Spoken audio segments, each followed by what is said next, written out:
평안하셨습니까? 예. 이렇게 한 주간 평안하셨습니까? 하는 인사도 참 이렇게 요즘처럼 이렇게 절실할 때가 없는 것 같습니다.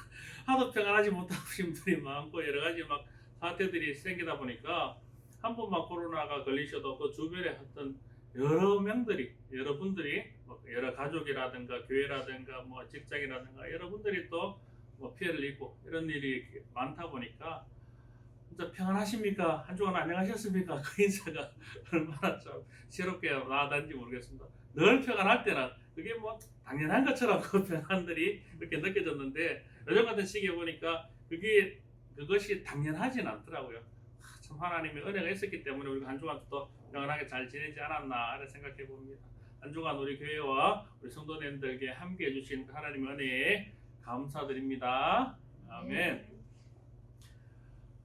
성경에는 여러 가지 책들이 있지만 그 중에서 이스라엘 왕국의 역사를 다룬 책들이 두 권 있습니다. 두 권, 열왕기서와 역대서라는 책이 있습니다. 열왕기도 상하로 나눠 있고 역대기도 상하로 나눠 있습니다. 근데 성경책을 좀 읽어보신 분은 알겠지만 열왕기 상하와 역대기 상하 보면 내용이 다 비슷해 보입니다. 그 왕 순서대로 뭐 누가 태어나서 어떻게 했고 다 그러다가 어떻게 돌아가셨고 그렇게 다 비슷한 성경을 왜 그러면 역대기 상하와 열왕기 상하를 다 성경책에 기록해 놓았을까? 비슷한 역사를 굳이 이거 아니고 다른 걸 차라리 더 넣는 게 좋지 않을까? 뭐 이렇게 말씀하시는 분도 계는데 열왕기 역사서와 역대기 역사서는 본질적인 기록 목적 자체가 다릅니다. 그래서 그 성경에서 우리에게 주어지는 메시지 자체가 완전히 다르다는 겁니다.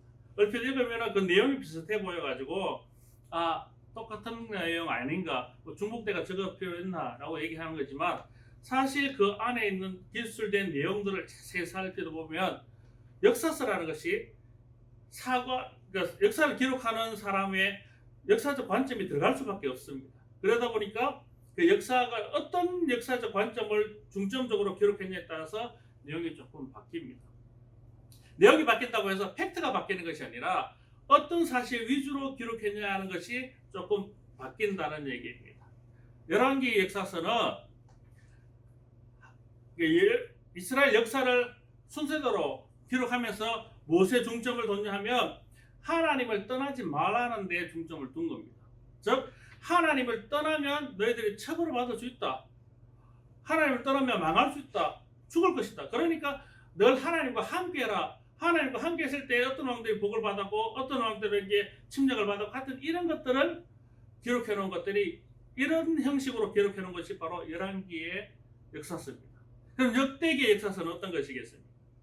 역대기는 우리가 잘 알아야 되는 것이 이스라엘이 멸망하고 나서 유대 나라가 멸망하고 나서 포로기에 갔다가 다시 고향으로 돌아와가지고 우리 민족을 회복시키기 위해서 하나의 민족이라는 것을 회복시키고 그 유대 민족의 정체성을 도두기 위해서 기록한 역사서입니다.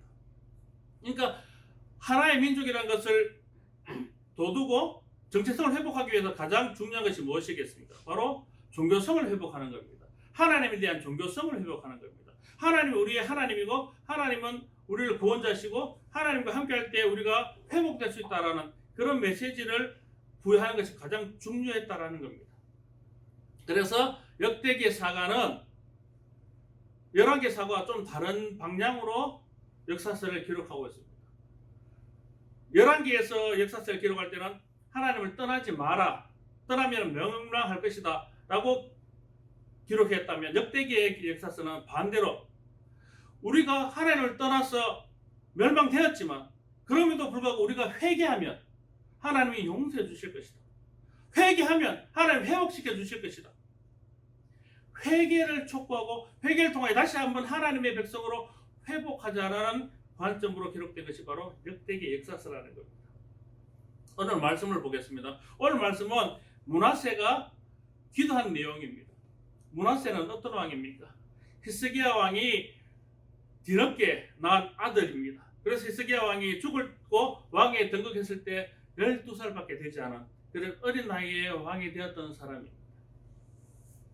히스기야 왕은 열왕기에서 어떻게 기록해가 있냐면 하나님이 가장 기뻐하는 왕 중의 왕이다 라고 기록할 만큼 하나님이 가장 기뻐했던 왕입니다. 그 히스기야가 낳은 아들이 바로 이 므낫세입니다. 그래 이 므낫세가 히스기야 왕이 죽고 12살 때 왕으로 등극하여서 무려 55년간 이스라엘을 통치합니다. 그런데 그 왕으로 55년간 통치할 때 그 땅이 너무나 태평하였습니다. 전쟁도 없었습니다. 그런데 하나님은 이 므낫세를 가장 악한 왕 중의 왕이라고 얘기하고 있습니다. 왜 그랬습니까? 전쟁도 없고 너무 평안하고 잘 다스리는 것 같은데 왜 그랬습니까? 아버지 히스기야가 종교개혁을 통하여 다 부서뜨린 산당을 다시 다 짓고 우상 숭배하게 하고 백성들로 하여금 죄에 빠지게 하고 하나님을 떠나게 만들고 이것이 므낫세에게 가장 큰 죄악이었다는 겁니다. 사람들은 그냥 내가 아무 일 없이 평안하게 살면 그게 죄 안 짓고 잘 사는 거다. 하나님 복 받고 사는 거다. 라고 얘기하시는 분도 계십니다. 전쟁이 있고 막 어렵고 고난이 있으면 나는 왜 하나님께 복 받지 못했을까? 나는 왜 하나님께 고난 받고 사는 걸까? 이렇게 생각하는 분도 계십니다. 그러나 이 두 히스기야와 므낫세 왕의 삶을 보면 그렇지 않다라는 겁니다. 히스기야 왕 때는 어땠습니까? 늘 전쟁의 어려움에 시달리고 있었습니다. 늘 두려움이 있었습니다. 강대국이 역 주변에서 이스라엘을 위협하고 있었기 때문에 늘 두려움이 있었습니다. 이스라엘 민족들은 그 왕에게 그 히스기야 왕과 함께 적들과 싸워야 됐습니다. 그러나 그 백성들을 히스기야를 누가 지켜주셨습니까? 하나님이 지켜주셨다는 겁니다. 그 위협 속에 그 강대국의 위협 속에서도 결코 무릎 꿇지 않고 포기하지 않고 다른 강대국에 손 내밀지 않고 오로지 하나님의 힘만으로 하나님의 도우심으로 이겨낼 수 있었다는 겁니다. 그러므로 인해서 오히려 하나님이 우리와 함께 하시구나. 그 고난을 통해서 하나님이 우리를 지켜주시는구나. 그들은 확신할 수 있었고 더 큰 믿음을 가질 수 있었고 그래서 이스라엘에 있던 그 모든 산당들을 다 부수고 오로지 하나님께 회복할 수 있는 그런 은혜를 받은 것입니다. 고난은 때로는 이런 것입니다. 이 고난을 통하여 고난 가운데 나와 함께 하시고 나를 지켜주시는 그 하나님을 내가 만남으로 오히려 나의 믿음을 더 공고히 만들고 그 하나님으로 해서 내가 회복되지는 그런 은혜를 받는 것이 우리에게 때로는 고난의 유익이 될 수 있는 겁니다. 그러나 므낫세 왕 때는 어땠습니까? 아버지의 은혜로 어느 정도 이렇게 태평성대가 되고 나니까 이제는 그 태평성대일 때 오히려 더 평화로움 지켜주는 하나님을 더 찾아야 되고 그 하나님께 더 나가야 됨에도 불구하고 므낫세 왕은 어땠습니까? 아버지가 부셔놓은 선 땅을 다시 짓고 백성들 하여금 우상을 섬기게 하고 그렇게 했다라는 겁니다. 그 계약한 왕이었다는 겁니다.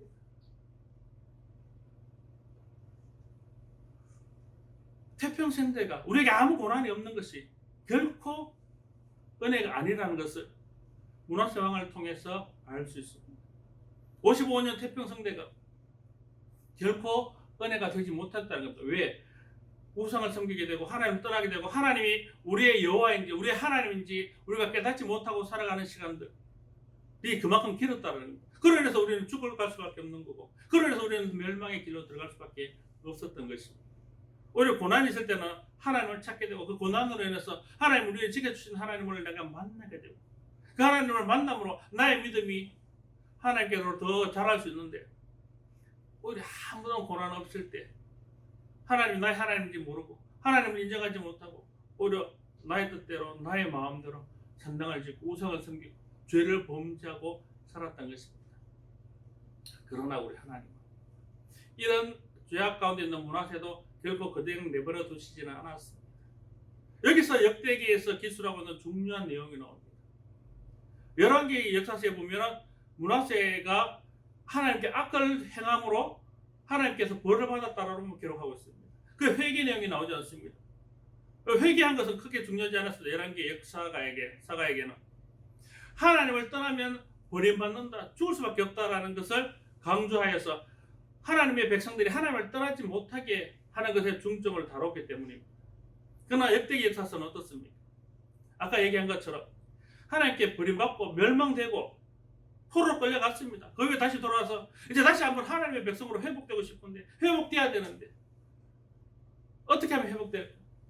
그때 하나님께 어떻게 회복되어졌는지, 하나님 어떻게 용서해 주셨는지에 대한 것을 중점적으로 기록했습니다.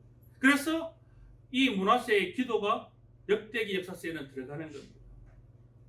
므낫세가 하나님을 떠나 살았기 때문에 55년 태평성대 후에 결국 침공을 받고 끌려가는 겁니다. 포로로 끌려가는 겁니다. 그럴 때 거기서 회개의 기도를 드리는 겁니다. 내가 아버지 말씀 따라 하나님 떠나지 말 것, 하나님 용서하십시오. 도와주십시오. 다시 회복시켜 주십시오. 포로로 끌려갔지만 하나님이라면 회복시켜 주실 줄 믿고 열심히 회개의 기도를 했다는 겁니다.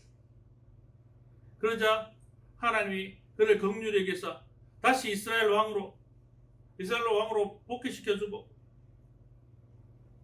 회복시켜줬다는 겁니다. 누구의 기도를 듣고? 므낫세의 회개의 기도를 듣고 므낫세에게 회개하였으므로 하나님 다시 그 자리를 회복시켜 주셨다는 겁니다. 그러자 므낫세는 비로소 여호와가 하나님인 줄 알았더라라고 기록하는 겁니다. 회개하고 하나님 회복시켜 놔서야 진짜 내 여호와께서 진짜 하나님이구나. 우리가 그동안 섬겼던 우상들, 내가 지었던 산당들 다 아무것도 쓸모없구나. 그들이 나를 지켜주지 않구나. 그들이 나를 회복시키지 않았구나. 오로지 하나님만이 나를 지켜주시고 나를 회복시켜 주시는 분이셨구나. 비로소 깨달았다는 거예요. 내가 회개하고 하나님께 용서를 받고 나의 죄가 회복되어진 이후에 비로소 여호와께서 하나님인 줄 깨달았다는 거예요. 이렇게 역대기 역사는 이 회개가 중점적으로 들어갑니다. 왜 그렇습니까? 모든 이스라엘 백성들이 회개하라는 겁니다. 우리가 멸망받았던 것은, 우리가 포로로 끌려갔던 것은 전부 우리의 죄 때문이에요. 우리가 하나님을 떠났기 때문이에요. 하나님을 하나님으로 내가 인정하지 않았기 때문이에요. 그러니까 므낫세처럼 다른 많은 왕들처럼 회개해야 된다는 겁니다. 심지어는 역대기에는 히스기야 왕까지도 교만한 왕으로 기록하고 있습니다. 열왕기에는 절대 교만하다는 말이 없습니다. 하나님 기뻐하시는 왕으로 나와 있습니다. 그런 히스기야조차도 교만하였다라고 기록하고 있습니다. 그리고 회개했다고 기록하고 있습니다. 어떤 한 왕이라도, 어떤 사람이라도 하나님 앞에 죄 짓지 않은 사람 없다라는 얘기입니다. 그렇게 하나님 말씀을 철저히 잘 따랐다고 얘기하는 히스기야 왕까지도 교만함으로 하나님 앞에 혼나고 회복하고 회개하고 회복했다라는 겁니다. 그렇게 하나님 말씀 잘 따르는 히스기야부터 하나님을 떠나 살았던 므낫세까지 그 누구 하나도 회개하지 않을 수는 없다. 회개해야 된다라는 겁니다. 그리고 회개했을 때 하나님께서 회복시켜 주신다라는 겁니다. 그러니까 우리가 비록 하나님 떠나 살아서 나라가 명하고 포로로 끌려가고 다시 돌아와서 이 지역에 살지만 회개하면 하나님이 회복시켜 주실 것이다. 그러니까 우리도 회개하자라는 거예요. 저와 여러분도 마찬가지입니다. 먼저 우리가 알 것은 우리는 죄인이라는 겁니다. 그렇게 하나님이 기뻐하시는 히스기야 왕도 교만한 죄인이었다는 겁니다. 그리고 우리가 아무리 어림없이 태평성대로 살아도 그것이 무조건 은혜로만 우리가 살고 있는 건 아니라는 겁니다. 내가 잘해서 태평성대 온 것이 아니라는 겁니다. 우리 삶에 어려움이 없이 고통이 없이 그냥 파도가 없이 살아가는 게 아니라는 겁니다. 우리가 파도 없이 고통 없이 어려움 없이 살아가는 게 내가 잘해서 내가 하나님 잘생겨서 그런 게 아니라는 겁니다. 때로는 내가 하나님을 떠나서 내가 하나님 떠났다는 사실 모르고 그렇게 살았을 수도 있다는 겁니다. 우리도 회개해야 되는 겁니다. 히스기야 왕처럼 므낫세 왕처럼 제가 죄인이었습니다. 제가 죄인이었습니다. 하나님 저를 용서하십시오. 다시 한번 저를 하나님의 백성으로 회복시켜 주십시오. 누구보다 철저하게 회개해야 될 것이 오늘날 이 시대를 살아가는 저와 여러분 그리고 한국 교회여야 된다는 겁니다. 므낫세는 비록 악을 행하였던 왕이지만 철저하게 회개하고 철저하게 기도하고 하나님께 회복받음으로 여호와가 하나님인 줄 깨달은 그런 은혜를 받았습니다. 여호와만이 하나님이십니다. 그러나 오늘날 한국교회는 여호와만 하나님인 줄 아는 분이 과연 얼마나 있겠습니까? 자기가 다 잘나서 내가 하나님인 것처럼, 자기가 똑똑해서 내가 다 알아서 할 수 있는 것처럼, 교회 안에도 목사님들 중에도 그런 분들이 참 많이 있습니다. 목사님이 잘나서 똑똑해서 그 교회가 성장하고 성도 한 사람 한 사람, 장로 한 분 한 분, 권사님 한 분 한 분이 열심히 섬겨서 내가 교회를 이만큼 키웠다고, 내가 이렇게 교회를 잘 만들었다고, 내가 하나님인 것처럼, 그 모든 걸 자기가 다 한 것처럼 그렇게 교만하신 분들도 너무나 많이 있다는 거예요.